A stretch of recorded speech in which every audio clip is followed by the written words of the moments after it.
Dans cette vidéo, tu apprendras comment créer un organisateur graphique à partir des idées principales que tu as ciblées dans un texte courant. Alors, j'ai lu et annoté le texte au sujet de notre capacité d'accueil.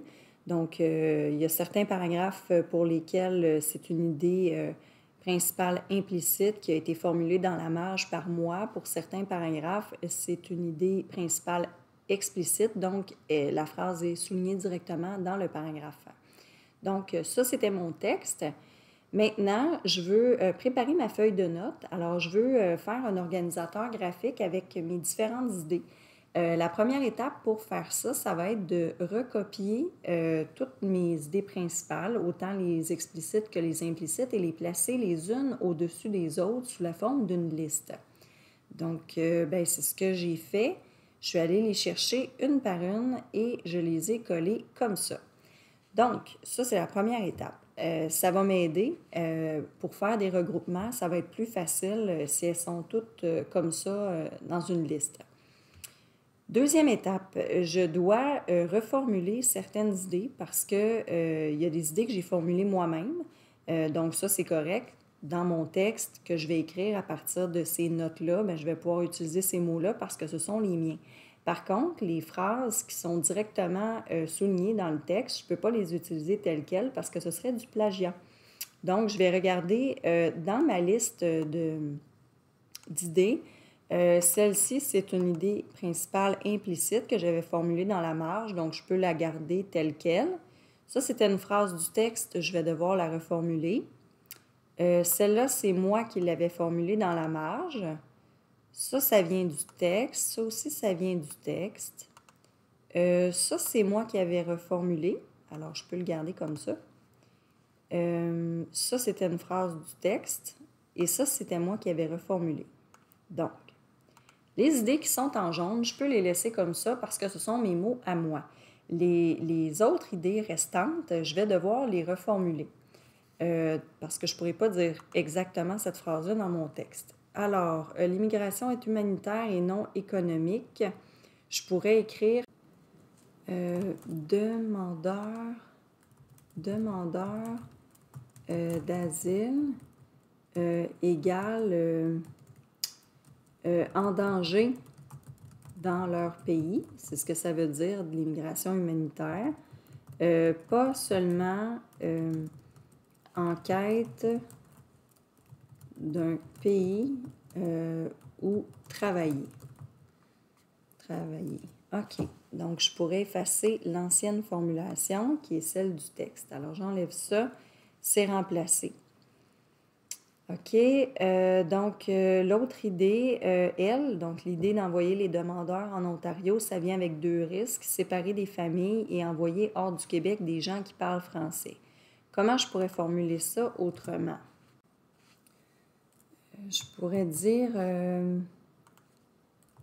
accueillir les réfugiés en Ontario,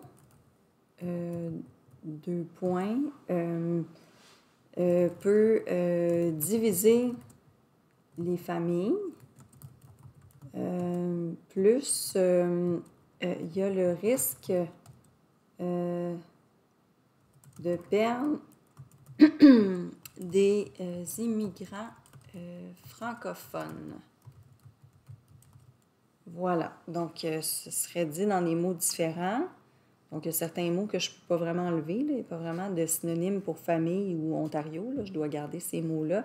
Donc, c'est mes mots à moi maintenant. Je peux les utiliser tels quels dans mon texte si jamais j'en ai besoin. Donc, je vais faire les deux dernières idées aussi là, que je dois reformuler, là, celle-là et celle-là. J'ai terminé de reformuler les idées qui provenaient directement du texte. Je serais rendue à mon étape 3. Il faudrait que je relise les idées pour voir s'il y en a qui se répètent et que je pourrais enlever. Et je dois vérifier aussi, est-ce qu'il y a des regroupements que je peux faire, des idées que je peux déplacer pour qu'elles soient mieux organisées. Je vais enlever mon surlignement là, parce que c'est plus nécessaire. Maintenant, tout est reformulé. Ce sont mes mots à moi. Enjeu du chemin, Roxane demande analyse approfondie. Ça, c'est le sujet du texte Je pense que c'est bien placé, là. Ça va comme en haut de la page, là, si on veut, dans mon organisation. Demandeurs d'asile, ils sont en danger dans leur pays, pas seulement en quête d'un pays où travailler. Donc ça, on dirait que c'est comme un peu le contexte de départ. Ouais, je pense que je pourrais mettre ça, c'est le contexte. Contexte. Capacité d'accueil dépassée parce que trop nombreux pour notre budget et notre population. Bien, ça, on dirait, ça correspond à une problématique. Donc, OK, je vais voir où ça s'en va. Accueillir les réfugiés en Ontario peut diviser les familles, puis il y a un risque de perdre des immigrants francophones. Ça, on est plus dans le domaine des solutions possibles. Celle-là, c'est comme pas une bonne solution, c'est une solution quand même. Une autre solution, réduire le temps d'attente pour accorder l'asile aux demandeurs. Donc, ça va dans la catégorie des solutions. Je laisserai ça là. Le chemin Roxham, il est populaire parce que ça permet un dépôt de demande d'asile. Puis en plus, le Canada, il est plus généreux que les États-Unis. Ça, je trouve que ça fait partie du contexte. Je vais déplacer cette idée-là. OK, puis je vais la mettre ici avec le contexte. OK, l'autre idée. C'est pas facile d'expliquer pourquoi le gouvernement du Canada n'annule pas l'entente. Ça, je trouve que ça fait partie de la problématique. Je pense que je vais déplacer ça aussi. Je vais mettre ça là. OK.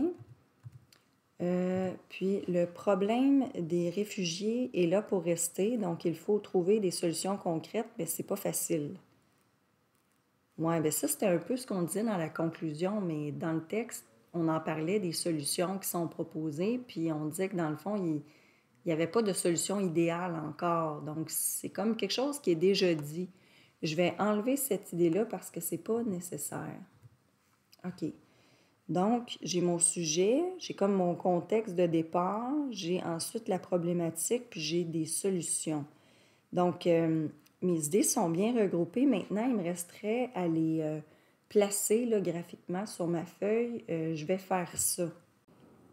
J'ai placé mes idées sur mon organisateur graphique, donc dans l'ordre dans lequel j'avais placé mes idées tout à l'heure. Donc, le sujet en haut, tout de suite après le contexte qui mène à la problématique.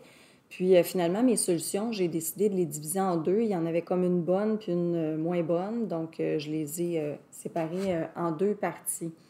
Il me resterait une dernière étape à faire, c'est que mon organisateur graphique, je vais le consulter dans les prochains jours, puis il faut que je m'assure que tout ce qui est écrit dessus, il y a suffisamment de détails pour que dans quelques jours, je comprenne encore ce que j'ai écrit. Donc, pas pour toutes les idées, mais pour quelques idées sur mon organisateur graphique, ça pourrait être pertinent d'ajouter quelques mots-clés pour détailler davantage les idées pour que je sois plus à même de pouvoir les utiliser dans mon texte, puis les décrire davantage. Donc, le sujet en haut, je pense que c'est correct. Là, l'enjeu du chemin Roxham demande une analyse approfondie. C'est ce qui est détaillé par la suite. Alors ça, je pense que ça va. Dans le contexte, j'avais, demandeurs d'asile sont en danger dans leur pays, pas seulement en quête d'un pays où travailler. Ça, c'est la définition de ce que c'est un demandeur d'asile. Je pense que c'est suffisamment détaillé pour que je me comprenne. Chemin Roxham, il est populaire parce qu'il permet le dépôt d'une demande d'asile, puis en plus, le Canada, il est plus généreux que les États-Unis.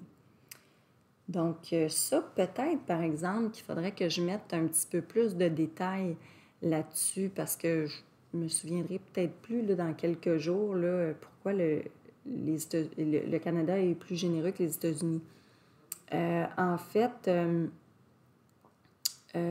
qu'est-ce qu'on disait déjà dans ce texte-là? On disait que, je vais aller dans ce paragraphe-là, où est-ce qu'on parlait de ça? Ah, voilà. Donc, qu'est-ce qu'on disait? On disait que, OK, les États-Unis accordent plus facilement un visa de touriste, mais ils sont plus restrictifs dans l'évaluation des demandes d'asile. Donc, eux, ils n'acceptent pas les cas de violence conjugale puis les cas d'homophobie, alors que le Canada, oui. Je pourrais juste m'écrire quelques mots-clés, puis je vais les mettre dans une couleur différente pour bien différencier les idées principales des détails. Donc, le Canada est moins sévère. Oups. Moins sévère. Accepte cas violence conjugale et homophobie. OK. Donc ça va me permettre de mieux m'en rappeler, là. Donc, le Canada est moins sévère. Donc ça va être plus détaillé. Bonne solution, réduire le temps d'attente pour accorder l'asile aux demandeurs. Ça, c'est très clair. Je ne pense pas que j'ai besoin de rajouter de détails. Puis accueillir les réfugiés en Ontario, ça peut diviser les familles, puis ça peut faire en sorte qu'on perde des immigrants francophones. Je pense que tout est dit, j'aurais rien à ajouter. Donc, c'est ça. Fait qu'il y a 3 idées là, au total là, c'était une bonne idée de rajouter quelques détails. Donc là, mon organisateur graphique est construit pour le texte que j'ai lu.